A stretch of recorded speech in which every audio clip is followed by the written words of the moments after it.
yang ada di Jepara dengan 31 anak korban?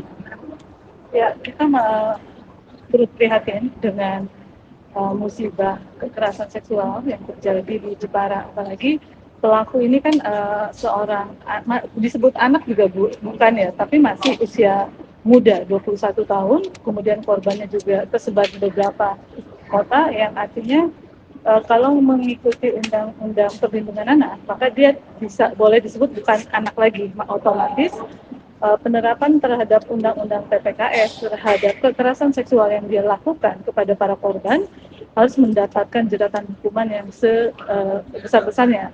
Karena kita tahu korbannya ada 31, dan yang paling mengerikan banyak korban yang mengalami gangguan psikologis ya. Dan kita ingin negara hadir di tengah-tengah para korban dan keluarga korban agar mereka mendapatkan perhatian dan pemulihan secara utuh. Kemudian mendampingi mereka secara kasus hukum. Jangan sampai nanti sudah diajukan, kemudian ada restorasi justice dan atau mungkin dipidana, tetapi tidak sesuai dengan hukuman yang harus diterima oleh pelaku. Dan kita tahu bahwa 31 ini angka yang sangat besar, dan mudah-mudahan nanti kita bisa menggunakan undang-undang berlapis, yaitu undang-undang TPKS, kemudian undang-undang perlindungan anak. Lihat korbannya 31 sendiri, Mbak. Apakah hukumannya bisa dikatakan hukuman kebiri bisa diberikan untuk pelaku?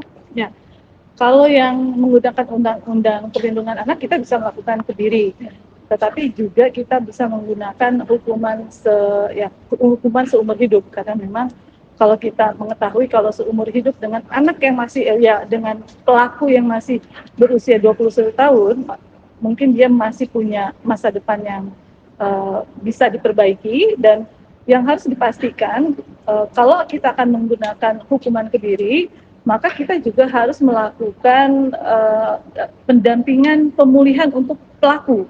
Jangan sampai nanti dia akan melakukan kegiatan berulang.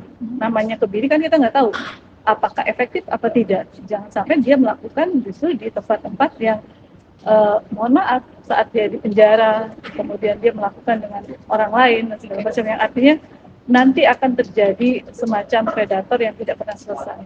Oke, artinya memang harus ada pendampingan juga untuk pelaku. Tapi kalau melihat dari kategori kejahatannya sendiri, ini sudah masuk dalam bisa dengan kebiri begitu ya? Kalau melihat kejahatannya, ini sudah kejahatan seksual yang sangat parah. Dan saya juga tidak mengampuni terhadap siapapun orang yang melakukan kejahatan seksual, tidak melihat usia, tidak melihat status, tidak melihat juga jenis kelamin, tetapi kalau saat mereka sudah melakukan kejahatan seksual, maka sudah dianggap bahwa dia amoral. Pendampingan seperti apa ya untuk korban anak ini, Bu? Karena kan ada 5 korban yang memang langsung dicabuli di tempat begitu ya.